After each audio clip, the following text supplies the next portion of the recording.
Hello! So for this video, I want to talk about this past season. More so, what I remember from this past season, but with a twist. Not the super duper crazy moves that have made this past season potentially the craziest one of all time, but more so the under the radar type situations. Ones that aren't as eye-popping as a Luka Doncic trade or a head coach being fired 2 or 3 games before the playoffs. We're going to talk about those scenarios where even though not a lot of people have heard about them, in my opinion, it's still worth talking about. So without further ado, let's get to the first one as we head over to Brooklyn. And as I like to call it, the Trendon Watford experiment. Watford's original position, I believe it still is, it's a power forward. Yet coach Jordi Fernandez decided to expand upon his game with playmaking variety. That's right. Trendon Watford is not just a power forward where he drives to the rim comfortably or has successful post-up matchups, mostly on smaller defenders. He's also challenged on making sure he's making the right reads, and we're not talking about simple dribble handoffs. We're talking about coming off of Claxton screens, we're talking about attacking off the dribble, trying to make a nice kick out. On the surface, this sounds crazy, and it shouldn't work. He's not like the fastest or most agile, 3 or 4 inches taller than your normal point guard, yet he proved me wrong. He looked just as comfortable coming off of those screens like someone like Cam Johnson or D'Lo would. Just creating open looks, making sure guys get involved, I'd say he was really successful at that. I'm really surprised that he only averaged 2.6 assists per game, and I believe that just tells how good of a job Watford was doing in terms of being a point forward.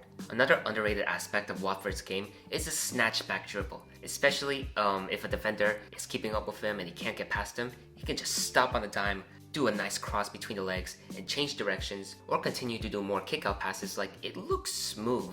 Now there were a few problems. He does occasionally lose grip of the ball. Majority of his turnovers, he just needs to palm the ball better. But still, in terms of how this experiment ran, I'd say it was a success. Credit to Coach Fernandez for just finding that there's more to Watford's game than just the usual stereotypical power forward stuff.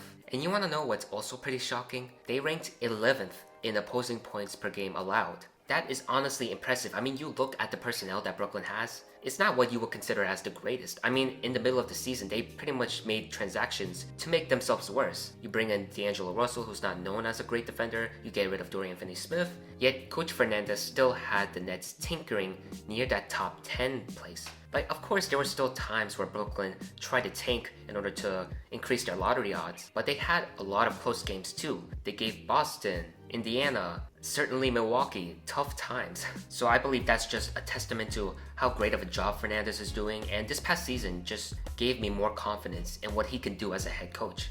The next thing from this past season that I want to give a shout out to, but not for the most positive of reasons, is Chicago Bulls management. It is just infuriating how badly they continue to manage their assets. Point in case, how they handle Nikola Vucevic situation. Because for those who don't know, Vucevic actually had a great season offensively. He averaged 18.5 points per game, 10.1 rebounds per game, and had his best 3-point percentage in his entire Chicago Bulls tenure. He looked like Orlando Nikola Vucevic. It's been a long time coming since we've seen something like that.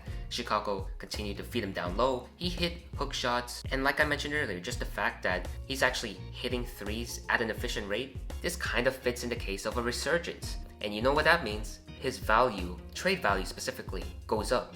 This was the time to get him off the team, and more importantly, achieve some young assets in return, or just any valuable assets. That did not happen at all, and Vucevic was still on the team throughout the season. Apparently other teams, mostly Golden State, were offering some packages, and Chicago just wasn't satisfied with them. And I know some fans will reply to the situation like, oh, well, when you're in that position, you always have to try to find the best offer. My problem with that is Chicago has shown that their best offer is pretty putrid.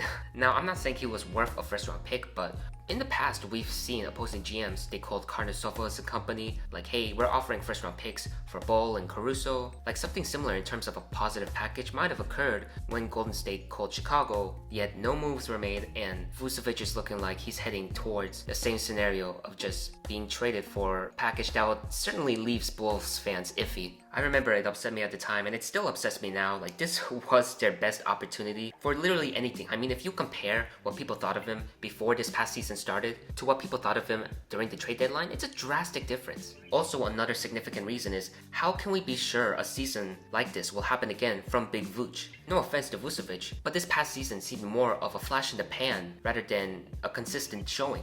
So just the fact that Chicago was just willing to keep him for another play-in push, which failed miserably, and they might end up with, let's say, only a couple second round picks. But still, shout out Nikola Vucevic for having his best season in a while, and we'll see if it continues to hoop like that. Moving on to our last scenario, it's actually a pretty valuable lesson. Do not judge a book by its cover. Now, it's pretty obvious, a lot of you have heard about that one, but what am I referring to exactly? I'm referring to Beef Stew, Isaiah Stewart himself. I really haven't had the opportunity for this past season to tune into as many Pistons games as I would liked. I would always see the highlights. And man, every time Isaiah Stewart's on the recommendation page, always altercations, fights, shoving, trying to get in the face of Russell Westbrook. And there was this one comment under a video where he elbowed Thomas Bryant in the face, and that comment stated, "Why is this guy still in the league if he's going to continue doing stuff like this? Like, what is his purpose, essentially?" And you know what? I was thinking the same thing. I was like, yeah, I agree with you. This guy is just being a menace. So I was curious and I decided to rewatch some Piston games. The more Pistons games I watched, the more I realized that Isaiah Stewart is not only one of the most underrated backup big men in the league, he's pretty valuable to the Detroit franchise. He is an extremely elite shot blocker. Majority of his games he'll have 2 to 3 blocks, and his recovery timing honestly caught me by surprise. Like, there were some shots where I was almost certain that they were going to go in, and then he would just come out of nowhere and make sure that wasn't the case. So not only is he pretty hard to budge due to his physical figure, he pretty much nailed the shot timing down to the point where opposing players, whenever they drive in, they have to second guess their shot selection pretty much. Like, I've seen some cases where they worry about Stewart's presence and if he's really going to block their layup attempts. So just having someone like him off the bench, I mean, if you thought having Asar Thompson and Jalen Duren was unfair, well, how about adding Isaiah Stewart to the mix? And he has room to grow too. Now, although I learned that, let's say, Stewart's feistiness doesn't negate his value and role in the team, it still leads to a few conundrums, more specifically with unnecessary fouls, offensive fouls, where he's making sure that guys don't tailgate the likes of Cade and Sasser. But when he sometimes sets those screens, it is an easy call for the ref. Like, a simple budge would suffice, but in some cases it just seems like he wants to make sure they're unable to move or something. Another flaw is that Isaiah Stewart is responsible for a few bad passing turnovers. Like, an underrated part that Coach Bickerstaff implemented in Detroit's offense is passing out of the post. We've seen Jalen Duren, he can nail a few nice pocket passes. However, Isaiah Stewart's skill set isn't at that level yet, so you would occasionally see some bad passes here and there. Still, shout out Isaiah Stewart. He definitely has a role. Like, he's definitely a player that Detroit needs to have. I mean, it certainly was proof in the postseason after his injury in Game 1. No disrespect to Paul Reed, but it is kind of a downgrade. It's just he needs a couple of things to work on, but still pretty promising from what I saw. Yeah, those are all the things that I thought were pretty memorable from this past season. Like I mentioned earlier, it's not the most dramatic, but it's still useful nonetheless, especially for my case. I have learned a couple of things that I didn't expect to learn, and I'm always going to be appreciative of those things. So yeah, let me know what you guys thought of this video or of this past season.